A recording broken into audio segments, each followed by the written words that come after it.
A flag, an amulet, an illustration from a manuscript, a burial jar, a piece of bone. More than just objects in a museum or a history book, these speak to us today perhaps more urgently than in times of their creation. In this season, Dayaw explores the objects and manuscripts that form a puzzle, one that challenges our own conceptions of who we are and what our purpose as a nation is. All are vital clues in our continuing search for our knowledge, our pride.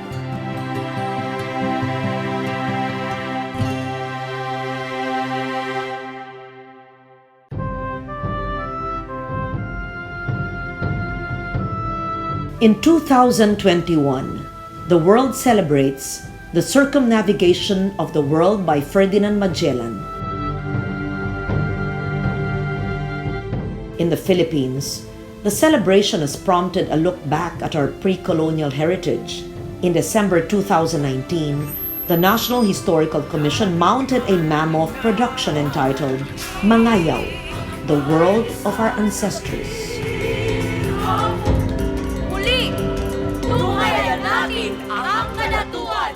More than just a lavish spectacle, the production asked some very serious questions. Who were our ancestors before the colonizers came? What were they like? What was life like in these islands before the circumnavigation of the world brought the Spanish colonizers, and with them, the imposed geographical definitions of a country, a nation?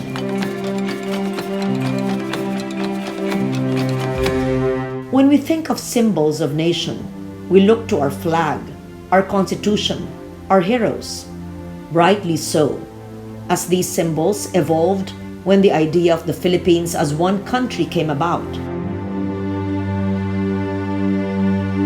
Maybe it is time for us to look even further back, to our prehistory, to the relics and images and texts that point to a past that we are only starting to appreciate.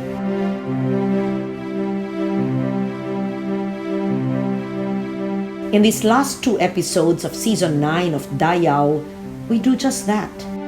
Sift through our pre-colonial past to discover the treasure trove of symbols, all that may yet give us clues as to who we are and the journey we have been on.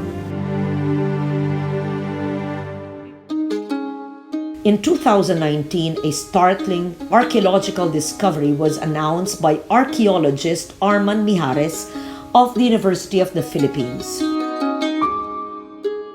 Excavations that he had begun in 2003 in the Callao cave in Cagayan yielded a 25,000-year-old evidence of human activity.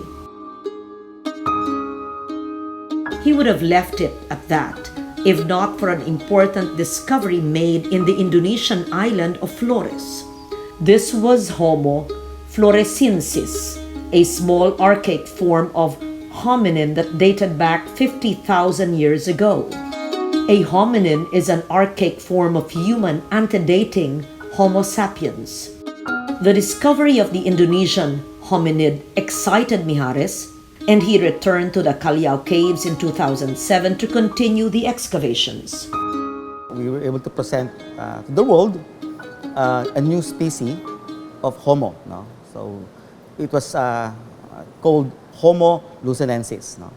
It's our first species of hominid found in the Philippines besides Homo sapiens. No? So we belong to the Homo sapien species. No? And this actually created a ripple around the world, no? Because one, it's a new species, and very, very few people can be able to identify a new species, no?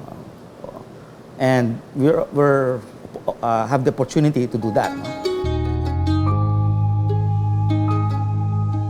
The team's excavations went deeper and yielded a nearly complete foot bone that looked human. In 2010, Mijares and his colleagues unveiled the fossil, At 67,000 years old, it was older than the Indonesian hominid. Subsequent excavations in 2011 and 15 yielded more bones along with 7 teeth and 2 finger bones. All in all, these represented the remains of 3 individual hominids.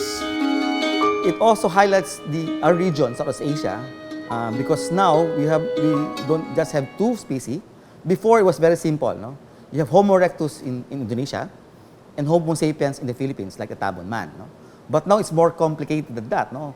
Now we have another small-bodied creature, but different from Homo Luzonensis, found only so far in Luzon. Normally, Homo sapiens, like us, no, we have small premolars and very, very large molar, the first molar, and then it goes smaller. This one, you see, the premolars as almost the same size as the molar. The only creature that has the same correlation are Paranthropus in Africa. But Paranthropus have very, very large teeth. And another major feature that we have is this foot bone. It's a phalanx. It has, again, a very archaic feature. It has a very curvature plantar surface. So that's why we say that this combination of features warrant it to be a new species. Many scientists the world over hold these bones up as new, previously unknown species of hominin, Homo Luzonensis. At 67,000 years old, this hominin is much older than the Tabon man, discovered by Robert Fox in 1962. Long thought to be the oldest remains in the country, Tabon man is estimated to be 47,000 years old, young when compared to the 67,000-year-old hominin. We were forced to do one dating technique. It's called uranium series. Uranium, when the bone is buried, it absorbs uranium from the ground. And that's actually what you count, the absorption of uranium. The discovery of Homo Luzonensis has raised more questions about the evolution of man in the Philippines. Homo Luzonensis is not our direct ancestors. We did not evolve from Homo Luzonensis to Homo sapien. It's a side branch, it's a cousin. But it evolved in Luzon, but it also died out. So if you look at the branches, there will be a lot of side branches.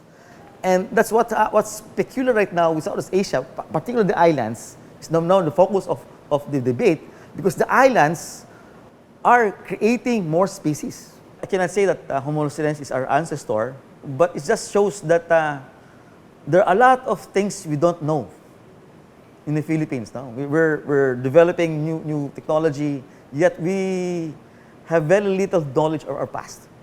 And that's something I think we should be able to also nourish, you know, our heritage, our deep time knowledge of our ancestry. That's really very important to really develop in nationhood. You have to be rooted in the past.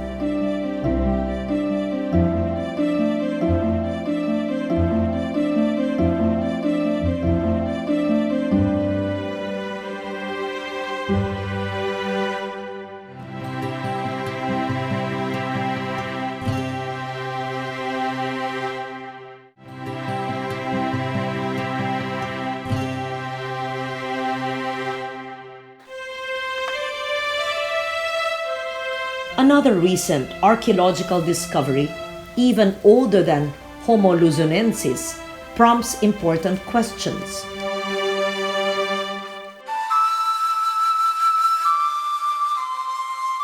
A rugged yet awe-inspiring landscape.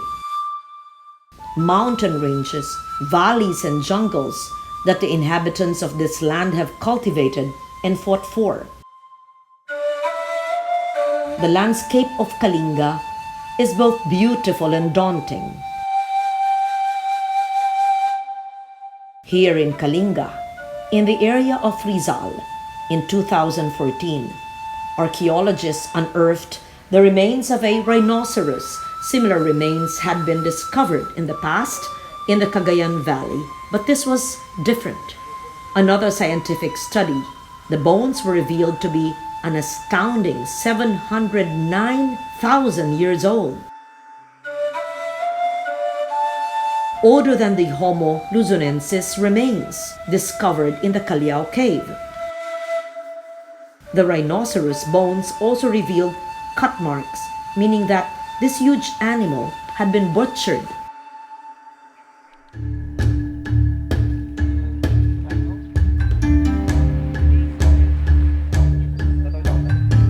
Archaeologist Thomas Injico and Marian Reyes of the National Museum led the excavations that discovered the rhino remains.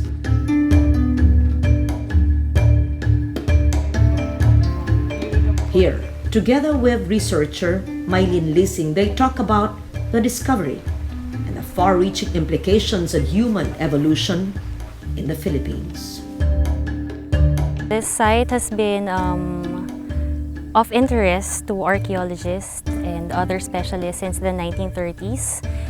So they found a rhino jaw in 1935 by Wilson. So locals here saw the rhino jaw, and then a year after they returned to hopefully retrieve the material, but they were not successful. So several surveys ensued after that. So through the assistance of Henry Otley Bayer, who was part of the National Museum then, contacts were made, and then the materials were brought to the NM office in Manila. The most interesting finding so far, it's an almost complete skeleton of a rhinoceros. It is important for us, first because that's an extinct species, and as we found along what we were looking for, meaning stone tools, therefore we know that human was contemporaneous to this rhinoceros. It's also very important discovery because it's an almost complete skeleton, and that is quite rare for this kind of period. And because it's almost complete, we know that the layer is intact.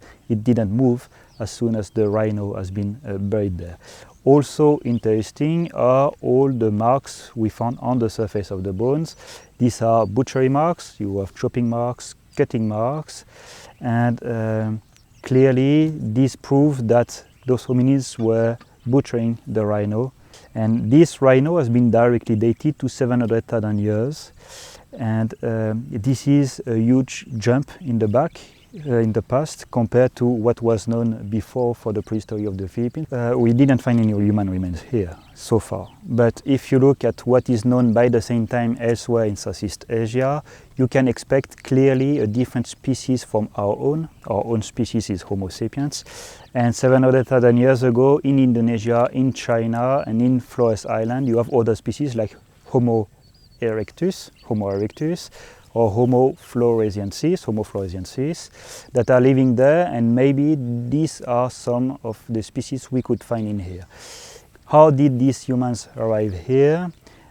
Most likely they were following the fauna. The hominids, the humans, clearly could not reach the Philippines by that way. So it's either they intentionally reached the Philippines by building some sort of watercraft, but this is not the hypothesis we favor so far. We consider that only Homo sapiens is capable of taking the sea, and archaeological findings elsewhere around the world tend to prove that only Homo sapiens was capable of doing so.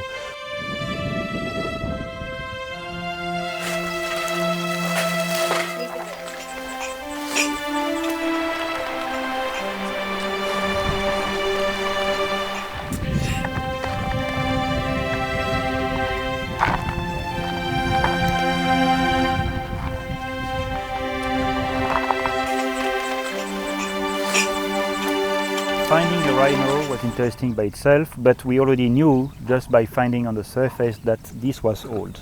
What was interesting is, in fact, when we started to find this tooth that was in the top right corner of the square we were excavating, we decided to extend this square, and that's where we found the first stone tool. So that's the time that we found association between the two, and in fact it proved that our theory at first when we came in here was true, that hominids were living by the same time rhino was roaming in the Philippines. And that was of course quite a reward, even more that in the scientific community this hypothesis was challenged before we came. So we proved it first for ourselves but also for the community, and that was quite an interesting reward. And the excitement continues even outside the site, because when you bring the bones to the lab and you examine them under the microscope and you start seeing the cut marks made by the stone tools, then that's another level of excitement, because you have yet another evidence of human presence.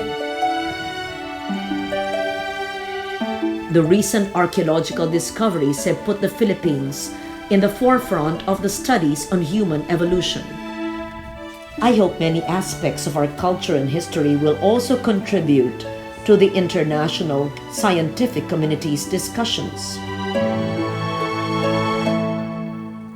Humanity's story has been written with tools and inventions. From prehistory, we take a leap into one aspect of our pre-colonial life that has affected the course of travel and immigration, the Balangai. The Balangai boats of Butuan tell a fascinating story of migration and trade across the seas. Declared national treasures in 1987 by President Corazon Aquino, 11 of these boats have been discovered and excavated, all along a natural delta formed by the Agusan River. A group of treasure hunters here were formed. They were looking for ceramics, and accidentally they discovered the oldest Balangai boat, which is presently exhibited in the Balangai Shrine Museum. In the Balangai Museum in Butuan, 4 of the excavated boats are on display. 3 are still located in the original site, while 1 was destroyed by looters and treasure hunters upon its discovery.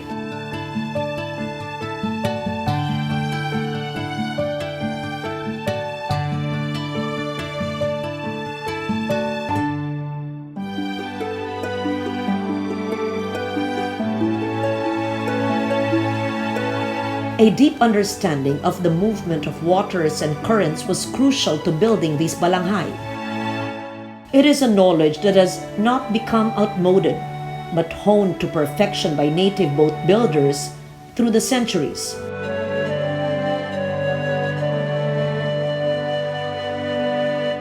The Filipino skill in boat building is not a thing of the past. The journey of Art Valdez proves that the knowledge of boat building is not only ancient, but timeless.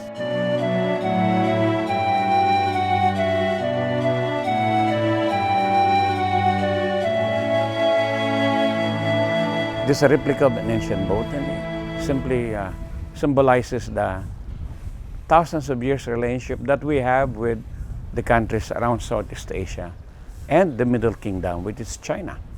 Yeah, these great bodies of waters serve as a mode of transport and communication and trade. And these great bodies of waters unified the people of Southeast Asia and China. It never divided them. And that is really the purpose of this voyage. Building and voyaging on a balangai is a community effort. The journey shared with kindred spirits was not only a source of adventure for the crew, but deep personal insight as well. The purpose of this Balangai is to stir up and restore back that maritime consciousness. What more challenges and what more emphasis than ride on an ancient boat and then sail it the way it was. Because seafaring is in our DNA.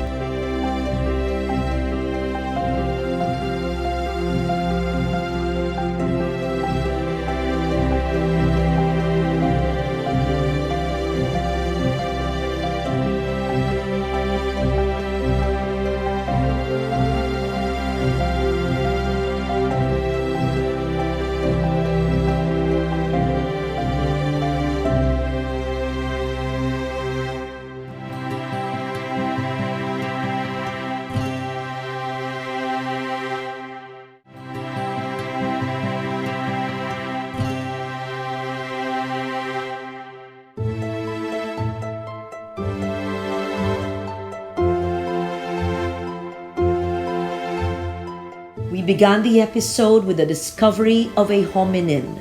We end with a dance form that echoes the natural world. a pre-colonial vestige that shows us how Filipinos have lived so closely with and for the environment.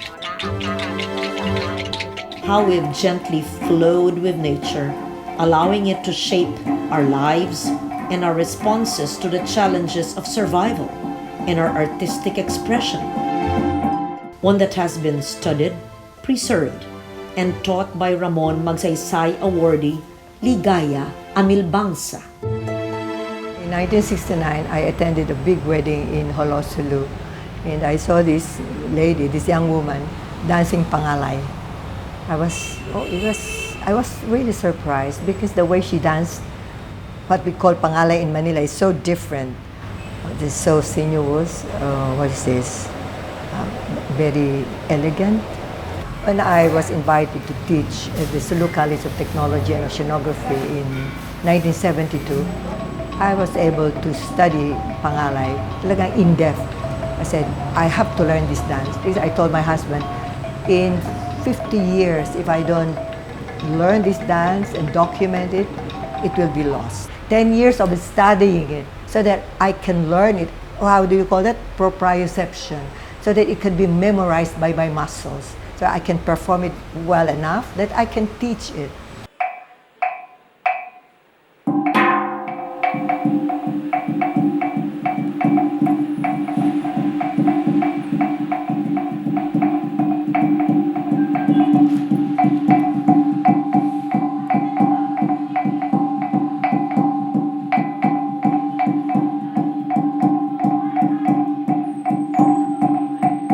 To learn from the natives themselves because there's no formal method of instruction. Voila. I was the one who developed the formal method of instruction after so many years of studying, of learning, gaining mastery of the dance form. Even the exercises, I devised all of these exercises that only pertains to those parts of the body that are really used. I mean, called upon, the muscles are called upon for the body to be able to perform Pangalai very well. I had to deconstruct the dance, and then I discovered the levels and directions of the hands, the arms, because it's almost always about gestures more than footwork.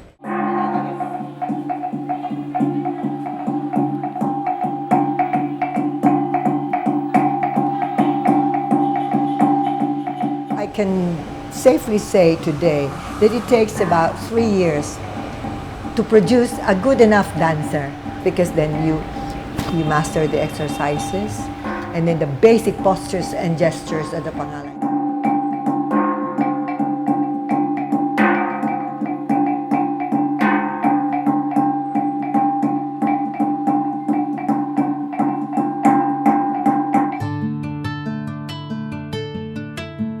The images may seem disconnected, as images from the past often are a bone, a stone tool, a boat, a movement.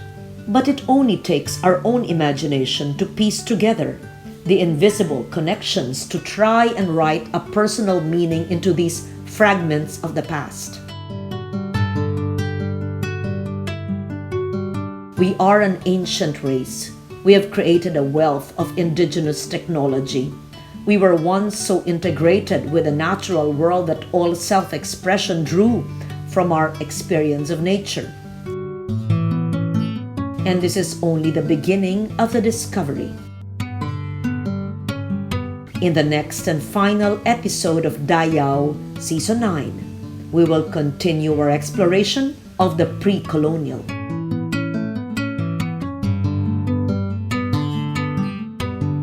I hope that these stories have piqued your interest to learn more about the Philippines before colonization.